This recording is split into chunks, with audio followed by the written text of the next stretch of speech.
my God, Patricia, is that still running? I think I saw a family of raccoons nesting in the wheel well. Karen's laugh was a blade. The other guests looked from their champagne flutes to the tired minivan parked on the street. I mean, look at my Range Rover. Leased.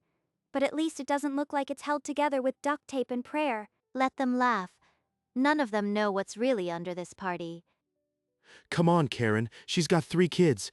Give the old van a break. Patricia's smile didn't change.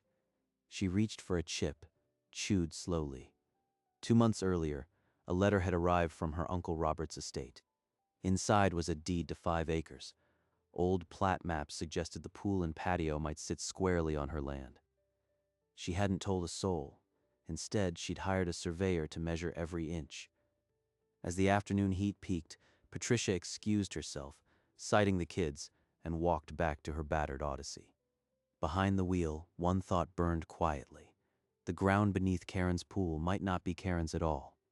2 months earlier, Patricia sat alone in her kitchen, a cup of cold coffee forgotten. The envelope from Cole and Associates had arrived that morning. She unfolded the heavy paper. The words of her late Uncle Roberts will read, I, Robert Henry Cole, devise to my niece Patricia the following real property, 5 acres adjacent to Cedar Lane, more particularly known as 14 Cedar Lane. 14 Cedar Lane. That's Karen's address. The very ground her pool sits on. She hurried to the closet and pulled out the rolled plat maps her uncle had given her years ago.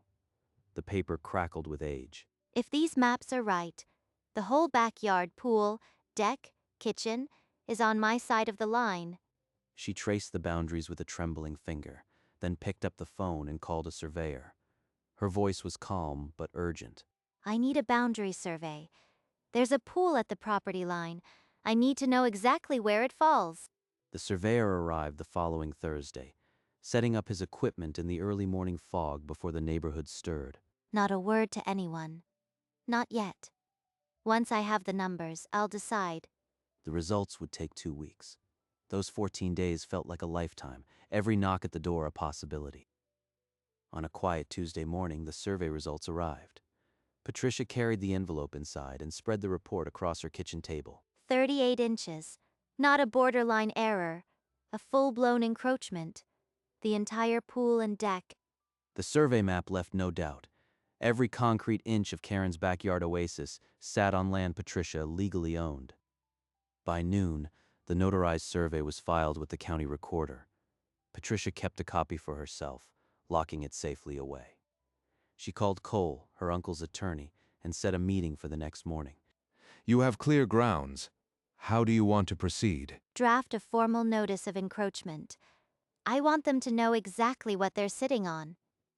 Cole drafted the letter. It read, the pool deck and outdoor kitchen encroach 38 inches onto Parcel 4A, deeded to Patricia Cole. Send it certified mail next Monday, after the pool party. I'll give Karen one last afternoon to gloat. So when Karen mocked the minivan that Saturday, the legal fuse was already lit, ticking silently toward Monday morning. On Monday morning, a certified envelope landed on Karen's marble doorstep. She signed for it without a second glance. She slid it open with a manicured nail. The letterhead made her pause. Encroachment. Survey. Patricia's name. Mike, get in here now. That woman is claiming our pool is on her land. Mike came running from the garage, wrench still in hand. He snatched the letter and read, 38 inches. The notarized survey left no room for error. His blood ran cold. She can't do this. That land belonged to her uncle, not her. The deed says otherwise. The county recorded it. This is a legal nightmare. I'm calling my attorney. I'll sue her for harassment. She won't get away with this. Karen grabbed her phone and dialed. Across town, Patricia's phone remained silent, waiting. The pool party laughter was a distant memory. Now, the real fight had just begun. 2 hours later, Patricia's phone buzzed. Mike. She put it on speaker and set it down calmly. Are you insane? A certified letter? You blindsided us, Patricia. I sent notice exactly as the law requires. The survey is public record. What did you expect? I have 3 conditions. A public apology at the next family gathering, a used car fund for Emily, and a fair market easement you sign. You're extorting us. We'll see you in court. No judge will let you take my pool. Then I file for ejectment. The county will order removal of the encroachment. Your pool, your deck, your outdoor kitchen, gone. Silence on the line. Mike's breathing grew ragged. Then a whispered curse. You have 10 days to decide. Talk to Karen. But these are the only terms. Patricia ended the call. The recording app on her phone saved the conversation automatically. How am I going to tell Karen she has to apologize in front of everyone? She wants a public apology and money for her kid? That pathetic minivan driving charity case thinks I'll just hand over cash? Look at the survey, Karen. It's not a bluff. If we don't comply, she'll have the court order the pool removed. Let her try. I'll hire the best lawyer. This is extortion, plain and simple. We can't afford a legal battle. The pool cost more than our savings, and if we lose, we pay her attorney fees too. Karen stared at the real estate site on her laptop. A property line dispute would slash their home value overnight. So I just grovel in front of everyone? They'll never let me live it down. Or you lose the pool, and the deck, and the outdoor kitchen. Is your pride worth that? She wouldn't really tear it all out, would she? Mike left her alone with the glowing screen outside. Evening shadows stretched across the disputed deck. He had to make her see reason before it was too late. That evening, Patricia found Emily on the couch, homework abandoned, and sat beside her. Emily, there's something I haven't told you. It looks like you'll be getting a car. A car? Like a real car? But we can't afford that. How is that possible? Let's just say your Aunt Karen is going to help. It's part of a larger arrangement. Trust me. A car. A real car. She tried to push the hope down, but a grin tugged at her lips anyway. Karen's attorney did not smile when she walked into his office the next day. His words were brutal and swift. So the survey is perfect? There's no loophole, nothing you can pick apart? He laid out the documents, the notarized survey, the clean deed, the prior recording. No judge would side against it. So I have to stand in front of the whole family and apologize, or watch them tear out my pool. The attorney's silence was answer enough. The only sensible move was to accept Patricia's terms. Karen sat alone by the pool after the meeting, the turquoise water now a cruel mirror of her humiliation. The garden club, the tennis league, they'll all whisper. Karen built her palace on stolen land. Karen, I've been thinking. Even if we fight, the case becomes public. The papers love a rich vs. poor lawsuit. So I just let her win? Hand over the check and stand in front of the family like a guilty toddler? I hate it too. But losing the pool entirely would be a permanent joke. Friends will forget an apology. They won't forget a crater. He pulled up the survey photo on his phone. The red line was a scar across their perfect backyard. If this goes out, every hostess in town will pity me. I'd rather face Patricia's smirk than their fake sympathy. Fine, call her, set up a meeting, but I want to try to bargain. Maybe a private apology would be enough. I'll call. But you know Patricia. She doesn't leave room for negotiation. The meeting was set for the next day. Karen stared into the water, bracing for a defeat that felt more inevitable than any legal document. Mike and Karen arrived at Patricia's modest kitchen. Karen's eyes flickered over the simple table before launching into her proposal. We'll pay the car fund. We'll sign the easement, but the apology is off the table. An email will suffice. The apology is the point, Karen. Publicly, in front of everyone who heard you mock my car. You're being vindictive. This is about humiliation, not justice. No, it's about respect. You take it, or I file for ejectment tomorrow. Karen's chair scraped the floor. She stormed toward the door, leaving Mike staring at his hands. At 10 that night, Patricia's phone rang. Karen's voice was raw, stripped of performance. Fine, the public apology. All of it. Just send the papers. Patricia set the phone down quietly. Across the table, Emily looked up from her laptop, hope finally settling in her eyes. The easement documents lay ready, a single blank line awaiting a signature that would bind more than paper. At Cole's office the next morning, Karen sat frozen before the easement document. The pen felt like lead in her hand. Patricia watched without a word, her stillness more unnerving than any lecture. The pen scratched across the paper. Karen signed her name as if each letter cost a piece of her soul. There. It's done. Patricia slid the acknowledgement form beside the easement. Karen's hand trembled again, but she signed. Then Karen reached into her purse and placed a cashier's check on the table. The payer line read, Emily Cole.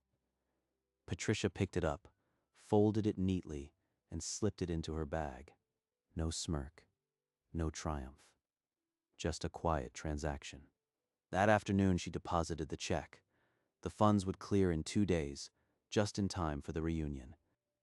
Back home, Patricia pulled out the family calendar for the upcoming Smith reunion. She circled the date with a steady hand.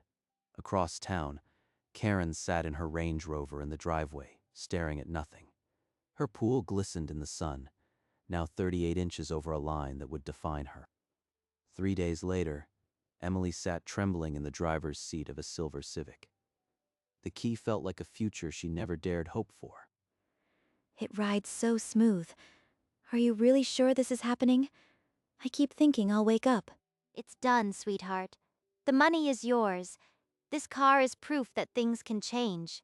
While Emily's joy blossomed, Karen's nights grew shorter, her sleep fractured by the speech that loomed. She imagined the family stares, the pity, the suppressed smiles. They'd know. They'd all know. The morning of the reunion broke clear and hot. Patricia finished zipping Emily's dress, then held her quietly by the shoulders. Today is a good day. No matter what anyone says, you walk in with your head held high. Across town, Karen applied lipstick with a shaking hand, her reflection a brittle mask of composure. Just get through the next hour, smile, apologize, and then disappear. The old minivan rumbled into the park, past the Smith family reunion banner. Karen's Range Rover was already there, shining under the sun. Under the Smith family reunion banner, the afternoon buzzed with laughter and clinking forks. Patricia moved through the crowd easily, a quiet anchor. It's been a good year, Aunt Linda. Emily just got her license and a little Civic to match. Her hand was steady as she stirred her lemonade, the ice clicking a rhythm as she watched the gathering from the corner of her eye. She's so at ease, as if she's already won. But not yet. Not here.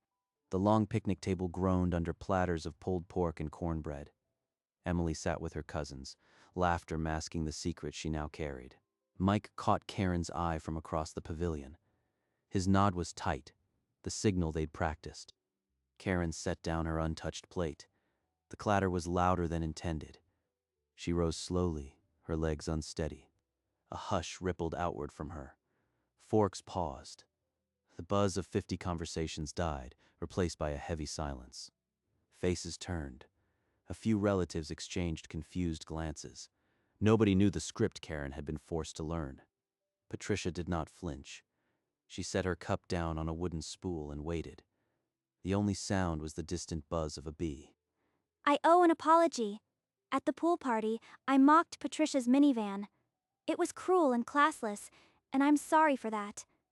I also need to state a legal fact. The pool and patio at my home sit on land deeded to Patricia. I have signed a formal easement acknowledging this. Gasps rippled through the relatives. A few aunts exchanged wild-eyed stares, whispers igniting like brushfire. There it is. Not grace, but compliance. That's enough for today. Karen's hand groped inside her purse. She produced the cashier's check, the paper trembling in the breeze. Emily, this is for a reliable used car. It's the fund Patricia required as part of the resolution. Thank you, Aunt Karen. I'll take good care of it. Karen retreated to the shadows of the pavilion, her public duty done but her composure stripped away like cheap paint. The stunned silence fractured into a low, hungry buzz. Everyone had a question, but no one dared ask it first. Patricia turned back to her lemonade. The ice had melted, but the taste was sweeter than she remembered. Patricia caught Mike's eye across the pavilion and gave him the smallest nod. Nothing more was needed. Mike's jaw clenched. He turned away, busying himself with a cooler that didn't need rearranging. The relatives slowly returned to their plates, but the air had changed. Every glance toward Patricia held a new weight. Not a single word from the pool party crowd now. Funny how land ownership shifts the conversation. Karen sat at a far table, champagne flute untouched, her designer sunglasses doing little to hide her red-rimmed eyes. No one approached her. The usual admirers suddenly found their potato salad fascinating. Emily, surrounded by cousins, fielded excited questions about her new Civic. A few adults listened, reassessing. The minivan keys sat on the picnic table next to Patricia's plate, an unspoken statement. As the sun dipped lower, Patricia gathered her things. She walked past Karen without a word, her shadow long and steady. The reunion continued, but the old order had cracked. The Odyssey waited in the parking lot, ready to carry her home. Emily caught up with her mother at the edge of the lot, the check still clutched in her hand like a winning lottery ticket. Without a word, Emily threw her arms around Patricia, burying her face in her mother's linen shirt. Thank you for not letting her get away with it. Not just the car, but all of it. Respect isn't given, honey. Sometimes you have to dig it out of the ground inch by inch. She opened the driver's side of the Odyssey, the same door she'd closed so many times after a long shift, and this time it felt different. The engine turned over with a familiar rumble. Emily slid into the passenger seat, still cradling the check. She did all this without yelling, without a single scene. Just paper, patience, and a whole lot of steel. The Odyssey pulled out of the gravel lot, dust swirling in the golden light. It didn't roar. It simply moved forward, steady and sure. In the rearview mirror, the Smith reunion banner grew small, then disappeared behind a line of pines. The minivan's chrome emblem caught the last ray of sun, glinting like a quiet, indestructible victory. The Odyssey rolled to a stop in Patricia's modest driveway. The engine ticked, cooling as the last light faded. She carried the easement document to her bedroom and opened the fireproof box her uncle had given her years ago. The signed paper slid in beside the survey, the deed and the will, the complete, undeniable record of what was now hers. In the kitchen, she poured a cup of decaf and let the steam warm her face, the simple ritual grounding her. Outside, the neighborhood was quiet. She settled into the porch swing, the wood creaking under her in a familiar rhythm. It was never about revenge. It was about standing on solid ground and refusing to move. Her uncle Robert had trusted her with the land because he knew she would protect it, not with noise, but with patience. The minivan key rested on the kitchen counter beside the signed easement. Two objects, neither loud, both unshakable. She sipped her coffee and watched the stars begin to pierce the dusk. For the first time in months, she wouldn't check her phone before closing her eyes. There was nothing left to prove. The next morning, Emily bounded down the steps with her new Civic key fob spinning on her finger. See you after school, Mom. Don't worry, I'll drive the speed limit, promise. From the porch, Patricia raised her coffee mug in a silent toast as the silver Civic backed smoothly onto the street. That car was never about the money. It was about showing her that dignity has horsepower too. She slid behind the wheel of the Odyssey, turned the key, and the old engine woke with a steady, unassuming grumble. At the grocery store, she maneuvered the van into a tight spot with practiced ease, then grabbed a cart. A woman loading groceries into a luxury SUV did a double take at the bumper sticker. "My other car is a paid-off minivan." That sticker used to embarrass Emily. Now it makes her laugh. Funny how winning changes things. The route home felt like any other Tuesday, yet the pavement somehow seemed smoother beneath the tires. Back home, the Civic and Odyssey rested side by side in the driveway. Two cars, two generations, one unbroken line of quiet strength. A few weeks later, dusk fell over Karen's backyard. The pool lights hummed on automatically, but the laughter was gone. She sat alone on the stone edge, feet dangling in the water. No guests, no laughter, no audience. 38 inches away, a line of orange survey flags remained, stabbing through the deck and into the water. She hadn't pulled them out. They were a boundary now, not just of property, but of something she couldn't buy back. The champagne flute beside her was bone dry. She hadn't poured a drink in weeks. Her designer sunglasses lay cracked on the deck, forgotten, a casualty of an angry toss weeks ago. In the driveway, the leased Range Rover sat under a thin layer of pollen, its showroom gleam long dulled. Karen stared into the water, seeing nothing but her own reflection, older than she remembered. Eventually, the pool lights clicked off on their timer. She didn't move to turn them back on. She pushed herself up, the chill of the evening settling into her bones, and walked inside without looking back.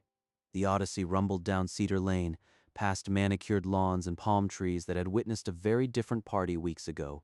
Patricia's hands rested easy on the wheel. The route to the store took her straight past Karen's house, a road she'd driven 100 times. As the house came into view, the survey flags still dotted the backyard, tiny orange accusations against the green. The Range Rover sat in the driveway, unwashed. No lights were on inside the house. Patricia's gaze flicked to the pool area, empty and still, then back to the road. The anger had burned out weeks ago, leaving only something quiet. Her foot steady on the gas, she passed the house completely. In the rearview mirror, the survey flags grew small, then disappeared. The Odyssey turned onto the main road, its engine humming a tune older than this conflict. By the time she reached the store, the only thing on her mind was whether Emily had finished her homework. On the mantel in Patricia's living room, a framed photograph caught the afternoon light.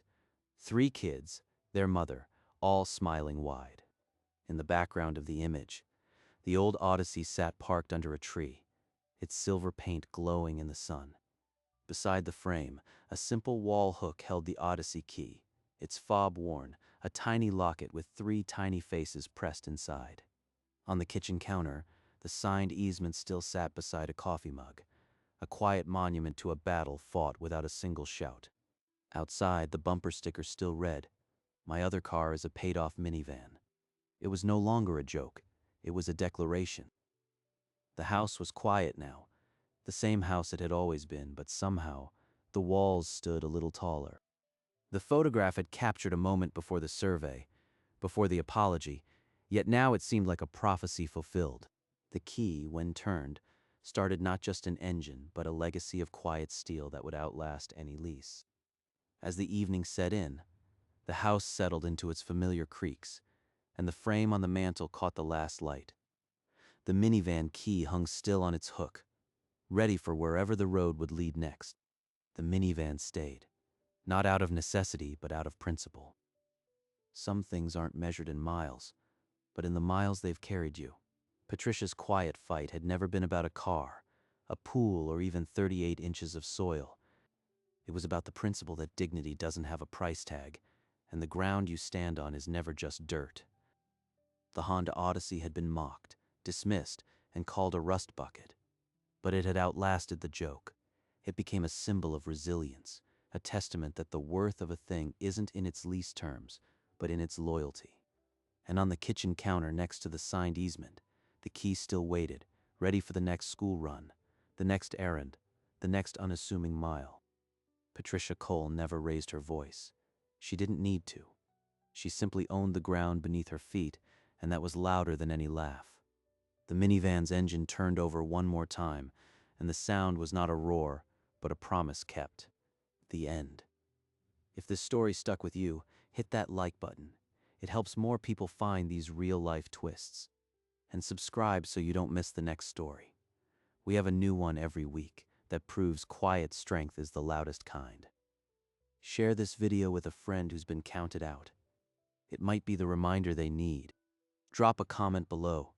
What would you have done if someone mocked your car like that? We read every reply. This community is built on people who stand their ground without shouting.